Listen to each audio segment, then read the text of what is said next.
जैसा कि हम सब लोग जानते हैं कि एंशिएंट रूइंस खुल चुका है और अब ज़ियान जैसे उसके अंदर आता है उसको देखने के लिए मिलते हैं यहाँ पर 10 अर्थ डीमन पपेट और उसको पता थी इन पपेट्स के बारे में सारी चीजें क्योंकि उसके पास एक 2 ज़ून लेवल का पपेट था।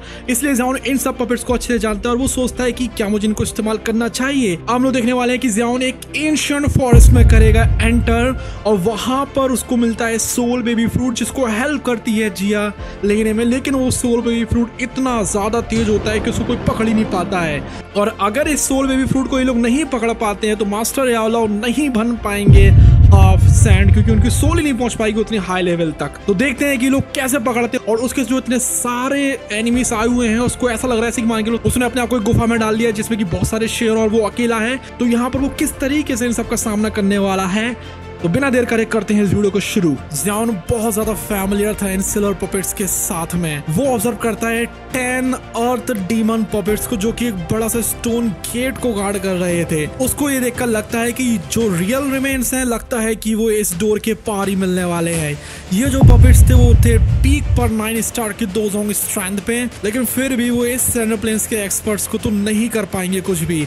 एक 1 स्टार का 2 जोन एल्डर टेस्ट करता है उनको और वो इनमें घुस जाता है। लेकिन कुछ भी क्यों ना हो, जिस टाइम पर ये पपेट्स एक्टिवेट करते हैं मिस्टीरियस फॉर्मेशन को, एक इवॉल्व हो जाता है स्काई डीमन पपेट में जो कि एक 2 स्टार 2 जोन की स्ट्रेंथ को पोजेस करता था, जिसकी वजह से जो एल्डर रहता है उसको रिट्रीट करना पड़ता है और वो काफी देर इंजर्ड हो जाता है। ये जो अनएक्सपेक्टेड ट्रांसफॉर्मेशन था इसकी वजह से सब में फैल जाती है एक हेजिटेशन क्योंकि वो सोचते हैं कि हम लोग इस पपेट को हरा तो देंगे लेकिन ऐसा करने में हम लोगों की काफी सारी स्ट्रेंथ खत्म हो जाएगी और हम लोग ऐसा नहीं कर सकते क्योंकि यहाँ पर हर कोई लगभग एक दूसरे का दुश्मन बना हुआ था।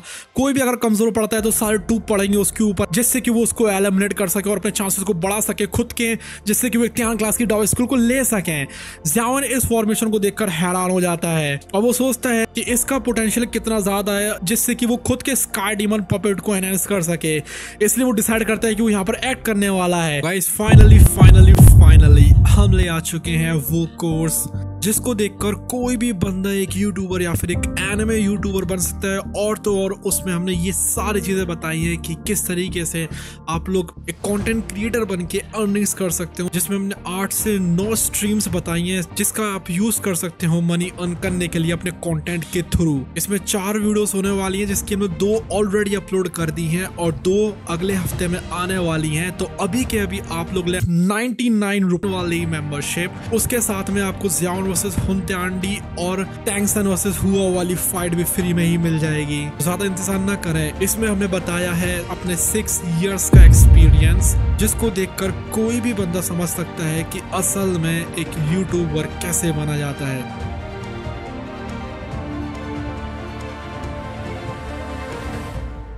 अब जैसे जैसे वो अप्रोच करता जाता है एक व्हाइट हेयर्ड मैन वहीं पर ही इंटरफेयर कर देता है और वो देखता है कि जो ज़ियान का इंटेंट है पपेट्स को कंट्रोल करने का वो किस लेवल पर पहुंच चुका है और वो समझ जाता है कि ज़ियान इन पपेट्स को कंट्रोल करना चाहता है। अब वो इंटरफेयर करता है लेकिन फिर भी ज़ियान अपनी डीप नॉलेज को इस्तेमाल करता है पपेट क्रिएशन की, जिससे कि वो उनको लोकेट कर लेता है और इरेज कर देता है ओरिजिनल स्पिरिचुअल इम्प्रिंट्स को, जिससे कि वो उनको रिप्लेस कर सके अपनी खुद की स्पिरिचुअल इम्प्रिंट से। जो व्हाइट हेयर्ड मैन है अब वो इनकी कंट्रोल नहीं कर पा रहा था, इसलिए वो अटेम्प्ट करता है कि वो इन पपेट्स को डिस्ट्रॉय कर देगा, लेकिन उनके अंदर थी रीजनरेटिव एबिलिटीज, मतलब अगर उनको कोई नुकसान पहुंचाता भी है तब भी वो फिर से अपने आप को रीजनरेट कर सकते हैं और इसकी वजह से उसके एफर्ट्स हो जाते हैं सारे बेकार। और जिससे पहले वो फिर से ट्राई कर पाता, ज़ियान की खुद के जो dark golden sky demon puppet होता है वो बीच में आ जाता है और उस एल्डर को रिट्रीट करना पड़ता है। अभी थ्रेट जो था वो न्यूट्रलाइज हो चुका था और जो ज़ियान है उसने सक्सेसफुली क्लेम कर लिया था अपने कंट्रोल को सारे के सारे 10 अर्थ डीमन पपेट्स के ऊपर और वो उनको अपनी स्टोरेज रिंग में रख लेता है। वहीं जो व्हाइट हेयर्ड मैन है उसको रियलाइज हो जाती है कि ज़ियान का ट्रू मोटिव क्या है, लेकिन अब वो सिर्फ और सिर्फ उसको फ्रस्ट्रेशन में देख ही सकता था। ज़ियान ने सक्सेसफुली उन अर्थ डीमन पपेट्स को अपने कंट्रोल में कर लिया था क्योंकि उनके ऊपर कोई भी स्पिरिचुअल इम्प्रिंट थी नहीं। वो उनको ईजिली अपनी स्टोरेज रिंग में कर लेता है स्टोर। और जितने भी एक्सपर्ट्स होते हैं, खासतौर पे उसके दुश्मन, वो उसको देखते हैं जेलसी में। सोचो जरा, ज़ियाओन का एक पपेट इतना सब कुछ कर सकता है और यहाँ पर इतने सारे पपेट्स आने वाले हैं, तो अब क्या होने वाला है? क्योंकि ज़ियाओन इनको बहुत ऊपर की लेवल पर ले जाने वाला है। सारे पपेट्स उसके 2 जोन लेवल पर जाएंगे। अब थोड़ी ही देर बाद जो स्टोन डोर रहता है, जो कि डीप तक जा रहा था एंशिएंट रिमेन्स के, वो खुल जाता है और उसमें से निकलता है बहुत टेरिफाइंग ऑरा। अभी सारे लोग कॉशियस रहते हैं, लेकिन तभी एक ब्रेव एक्सपर्ट अंदर चला जाता है सबसे पहले और वो कंफर्म करता है कि यस, ये सेफ है। ज़ियाओन भी उसके पीछे चला जाता है अपने ग्रुप के साथ में और सारे फैक्शंस चले जाते हैं उसके पीछे। उसके अंदर उनको मिलता है एक बहुत बड़ा हॉल जिसमें काफी सारे पाथवेज होते हैं जो कि अननोन जगहों तक जा रहे थे। अब जैसे जैसे और एक्सपर्ट्स आते जाते हैं, जो ग्रुप है वो बिगिन कर देता है अलग अलग रूट्स को एक्सप्लोर करना, इससे कि वो ट्रेजर तक पहुंच सकें। ज़ियाओन जिया के ऊपर रिलाई कर रहा था क्योंकि उसकी जो सेंस है मेडिसिनल इंग्रेडिएंट्स को सेंस करने की, वो बहुत ज्यादा अच्छी है। अब रास्ते में ही काफी सारे एक्सपर्ट्स उसको मिलते हैं जो कि अगल बगल देखने में लगे हुए थे, लेकिन उनको सिर्फ और सिर्फ कुछ लो टियर के क्यू मेथड और डाउ स्किल्स मिल रही थी, लेकिन कुछ भी उनको सिग्निफिकेंट वैल्यू का नहीं मिल रहा था। वहां पर ज़ियाओन जाता जा रहा था जिया के पीछे और उनका ग्रुप पहुंच जाता है एक एंशिएंट स्टोन डोर के पास में, जो कि पूरा मॉस से कवर था। जिया कंफर्म करती है कि जो स्ट्रॉन्गेस्ट मेडिसिनल सैंड है वो इसी के अंदर से आ रही है। ज़ियाओन केयरफुली इंस्पेक्ट करता है इस एरिया को, जिससे कि वो सारे ट्रैप्स को देख सके और फिर वो उस डोर को ओपन कर देता है। तभी वहां से निकले आते हैं बहुत सारे रिच मेडिसिनल फ्रेग्रेंस जो कि उसका स्वागत कर रही थी एक तरीके से, और वो लोग हैरान रह जाते हैं जिस टाइम पर वो देखते हैं उस गेट के थोड़ी सी दूरी पर कोई स्टोरेज रूम नहीं है, बल्कि एक पूरा एंशिएंट फॉरेस्ट है जिसमें काफी सारे रेयर और प्रीशियस मेडिसिनल इंग्रेडिएंट्स हैं। थोड़े ही लेफ्ट की तरफ पर देखने के लिए मिलता है ज़ियोंगज़ान, जिसका मुंह खुला का खुला रह गया था जिस टाइम पर वो कंपेयर करता है इसको अपने खुद के 10,000 मेडिसिनल माउंटेन रेंज के साथ में, और वो सोचता है कि ये ज्यादा अच्छा है उसके कंपैरिजन में। जिया काफी ज्यादा ओवरवेल्म्ड हो गई थी एक्साइटमेंट की वजह से, उससे संभाली नहीं जा रही थी इतनी सारी खुशियां। वो जल्दी से जाती है और काफी सारे मेडिसिनल प्लांट्स को खाना शुरू कर देती है। ज़ियाओन अपने आप को रोकता है और सारी चीजें यहाँ से कलेक्ट नहीं करता है। उसको पता थी कि उसके पास लिमिटेड टाइम है, इसलिए वो अपने मेन ऑब्जेक्टिव के ऊपर करता है फोकस, जो कि था सोल बेबी फ्रूट को ढूंढना। अब वो जैसे जैसे इस मेडिसिनल फॉरेस्ट के और गहराइयों में उतरते जाते हैं और वो लोग काफी ज्यादा डिटरमाइंड थे इससे कि अपने मिशन को कर सके खत्म, इसलिए जो ज़ियाओन है वो अपने ग्रुप को और भी ज्यादा अंदर ले जाता है इस एक्स्ट्रा ऑर्डिनरी ट्रेजर ट्रोव के।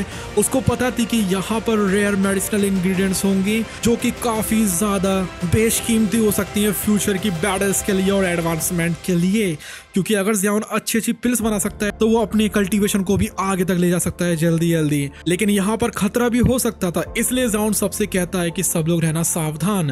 त्यानोस उनसे कंफर्म करते हैं कि यहाँ के जो काफी सारे बीस्ट हैं वो एंशिएंट टाइम से हैं और वो हम लोगों के काफी अच्छे ओपोनेंट्स बन सकते हैं, इसलिए हम लोगों को केयरफुल रहना पड़ेगा। लेकिन कुछ भी क्यों ना हो, जिया थी अपनी स्ट्रेंथ में बहुत ज्यादा कॉन्फिडेंट, इसलिए वो इस फॉरेस्ट के और भी ज्यादा अंदर तक चली जाती है। अब वो लोग जैसे जैसे ट्रेवल करते जा रहे थे वो देखते हैं कि और भी कुछ ग्रुप्स हैं वो भी बाकी डायरेक्शन से इधर की तरफ आ रहे हैं, जो कि दिखा रहा था कि काफी सारी एंट्रेंसेस हैं इस फॉरेस्ट के अंदर आने के लिए। इसलिए ज़ियाओन को समझ में आ जाती है कि उनको जल्दी जल्दी सब कुछ करना पड़ेगा, इसलिए वो अपनी स्पीड को बढ़ा देता है। जिया जल्दी ही सेंस कर लेती है सोल बेबी फ्रूट की प्रेजेंस को, जो कि एक बहुत ज्यादा रेयर और पावरफुल ट्रेजर होता है, जो कि इतना ज्यादा रेयर होता है कि उसके आगे हेवनली फ्लेम्स भी फेल हो जाती हैं, क्योंकि उसका मिलना हेवनली फ्लेम्स के मिलने से भी ज्यादा रेयर होता है। फिर वो उनको एक लेक तक ले जाती है जिसके सेंटर में था एक स्मॉल आइलैंड जिसमें लगा हुआ था एक सोल बेबी डीमन ट्री। ये जो ट्री था उसमें यूनिक शेप था जो कि रिजेंबल कर रहा था एक वुमेन को, जिसमें से कि गोल्डन लाइट्स निकल रही थी। उनको ये बात तो पता थी कि ऐसे जो ट्रेजर्स रहते हैं उनका कोई ना कोई गार्ड तो जरूर रहता है, इसलिए जिया पहले वाटर को टेस्ट कर लेती है लेक को स्ट्राइक करके। और उसमें से निकले आता है एक बहुत बड़ा मैजिकल बीस्ट जो कि था हेवन रीचिंग सैमी ड्रैगन। ये जो एंशिएंट क्रिएचर था उसमें ड्रैगन ब्लड लाइन थी और उसकी स्ट्रेंथ बहुत ज्यादा थी। अब उससे फाइट करने की बजाय जिया जो कि खुद एक एंशिएंट वॉइड ड्रैगन है वो अपनी ब्लड लाइन की सुपीरियरिटी को इस्तेमाल करती है इससे कि उस क्रिएचर को सप्रेस कर सके। ये जो हेवन रीचिंग सैमी ड्रैगन होता है वो समझ जाता है कि जिया की ब्लड लाइन उससे भी ज्यादा सुपीरियर है। वो पीछे की तरफ हट जाता है लेकिन उसको अभी भी हेजिटेशन हो रहा था इस सोल बेबी फ्रूट को देने के लिए, इसलिए जिया को उसको देखकर आ जाती है दया।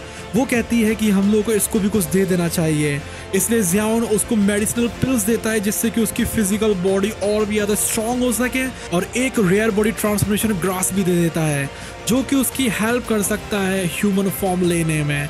ये जो हेवन रीचिंग सैमी ड्रैगन है वो उस डील को एक्सेप्ट कर लेता है और वो उनको अलाउ कर देता है इससे कि वो सोल बेबी फ्रूट को ले सकें। जियाओन केयरफुली एक वुडन बॉक्स बनाता है सोल बेबी डीमन ट्री की ब्रांचेस से जो कि एक लौता मटेरियल था जो कि उस फ्रूट को कर सकता था कैप्चर, नहीं तो वो वेपराइज हो सकता था। उसके बाद वो 2 गोल्डन फ्रूट्स को ले लेता है जो कि बहुत ज्यादा टाइनी ह्यूमंस की तरह लग रहे थे और वो उनको अपने बॉक्स में डाल लेता है और सेफली स्टोर कर लेता है। अब इस चीज को देखकर वो बिल्कुल शांत हो जाता है। उसको पता थी ये चीज कि ये जो ट्रेजर है वो मास्टर यालो की हेल्प करेगा उनकी पीक स्ट्रेंथ तक पहुंचने के लिए। अब वो जैसे ही यहाँ से जाने वाले होते हैं जिया एकदम से फ्रोज हो जाती है। वो डीप में देखने में लगी हुई थी फॉरेस्ट के और वो कहती है कि मुझे लगता है कि मुझे कोई चीज बुला रही है, कोई ऐसी चीज जो कि उसकी ब्लड लाइन की अंदर तक जड़ बनाए हुए है और जिसके लिए जिया को जाना ही पड़ेगा, जो कि दिखा रहा था कि यहाँ पर कोई और भी मिस्ट्री हो सकती है जो कि उनका इंतजार कर रही होगी। तो क्या है वो मिस्ट्री, चलिए देखते हैं। अब जिया को देखकर लग तो नहीं जाता कि कुछ भी अजीब हो रहा है उसके साथ में, लेकिन फिर भी वो जिया के ऊपर भरोसा कर लेते हैं क्योंकि वो एक एंशिएंट वॉइड ड्रैगन थी और वो डिसाइड करते हैं कि ओके हम लोग यहाँ पर इन्वेस्टिगेट करेंगे। अब वो जैसे जैसे उस फॉरेस्ट के और ज्यादा डीप में जाते जा रहे थे वो एनकाउंटर करते हैं बहुत ज्यादा पावरफुल मैजिकल बीस्ट ऑरास को, लेकिन कुछ भी क्यों ना हो जिया बहुत ज्यादा पावरफुल थी। ये जो क्रिएचर थे वो उनके आसपास भी भटक नहीं रहे थे क्योंकि जिया की ब्लड लाइन इतनी ज्यादा पावरफुल थी कि उन सबको सप्रेस कर दे रही थी और वो उससे डर के मारे सामने तक नहीं आ रहे थे और इसलिए उनका ग्रुप आराम से आगे की तरफ बढ़ता जा रहा था।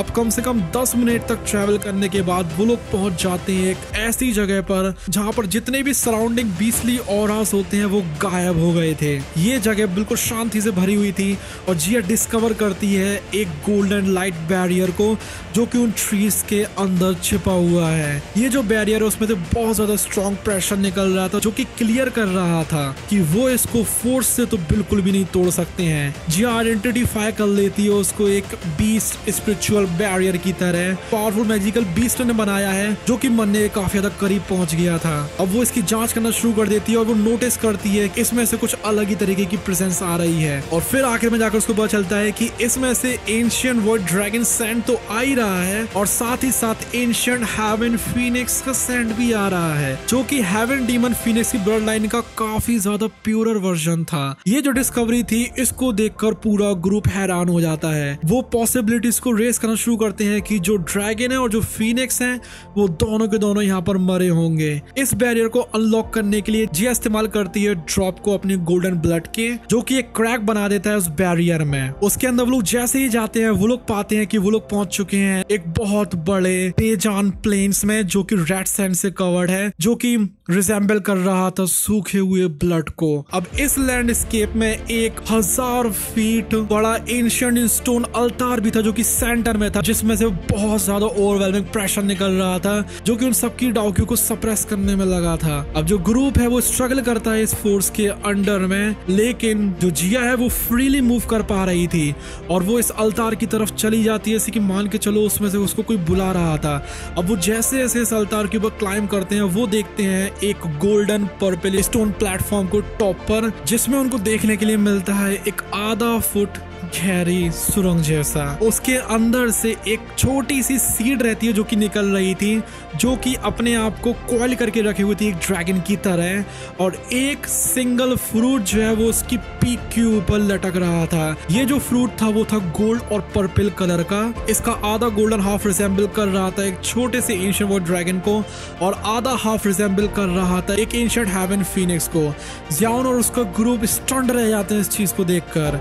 जियाओन को बहुत सारी नॉलेज थी मेडिसिनल ट्रेजर्स की, लेकिन फिर भी उसने ऐसे फ्रूट के बारे में कभी नहीं सुना था। लिटिल फाइव डॉक्टर को रियलाइज हो रहा था इतना ज्यादा इमेंस प्रेशर इस एरिया में जो कि उस फ्रूट में से निकल रहा था। जिया भी देखकर इसको काफी ज्यादा शॉक हो जाती है और वो कहती है ये तो legendary dragon Phoenix origin fruit है, जो कि एक ऐसी चीज है जो सिर्फ और सिर्फ बहुत ज्यादा एंशियंट रिकॉर्ड्स में ही देखने के लिए मिलती है एंशियंट वर्ल्ड ड्रैगन ट्राइब के। ये जो रेयर फ्रूट था वो सिर्फ तभी पैदा होता है जब एक एंशियंट वर्ल्ड ड्रैगन और एंशियंट हेवन फीनिक्स दोनों के दोनों अपने आप को सैक्रिफाइस कर देते हैं और उनकी लाइफ फोर्स एब्सॉर्ब हो जाती है, जिससे कि ये बनता है। अभी तक की ड्रैगन ट्राइब की रिकॉर्डेड पूरी हिस्ट्री में, जो कि हजारों साल पुरानी है, ये जो फेनोमेनन है सिर्फ और सिर्फ 5 बार हुआ है और ये 6वीं बार हो रहा है। फाइनली जिया और पूरा ग्रुप नोटिस करते हैं फीकी पड़ी हुई लाइनों को एक बहुत बड़े मैसिव ड्रैगन के और फीनिक्स स्केलेटन के उस रेड सैंड के नीचे, जो कि कंफर्म कर रहा था कि यहाँ पर एक एंशिएंट वर्ल्ड ड्रैगन और एक एंशिएंट हेवन फीनिक्स मरे थे इसी स्पॉट के ऊपर। लेकिन सारी चीजें यहाँ पर खत्म नहीं होने वाली थी, क्योंकि यहाँ पर हेवन डीमन फीनिक्स क्लैन के भी लोग आने वाले, क्योंकि उनको भी ये चीज सेंस होती है, क्योंकि आखिर में उनका भी ट्राइब का जो मेंबर है वो यहाँ पर मरा था। ये फ्रूट उनके ट्राइब को भी बिलोंग करता है, इसलिए वो लोग भी यहाँ पर आ जाते हैं और यहाँ पर फाइट होती है एंशिएंट वाइट ड्रैगन, जो कि है जिया versus heaven demon phoenix clan में, और ये फाइट बहुत तगड़ी होती है। वो देखते हैं हम लोग आगे आने वाले पार्ट में। बाय द वे, अगर आप लोगों को देखना है कि क्या होता है जिस टाइम पर ज़ाओन मिलता है जुनो के फादर से, आप लोग क्लिक कर सकते हो इस वाले वीडियो के ऊपर। Till then bye bye, love you all, take care.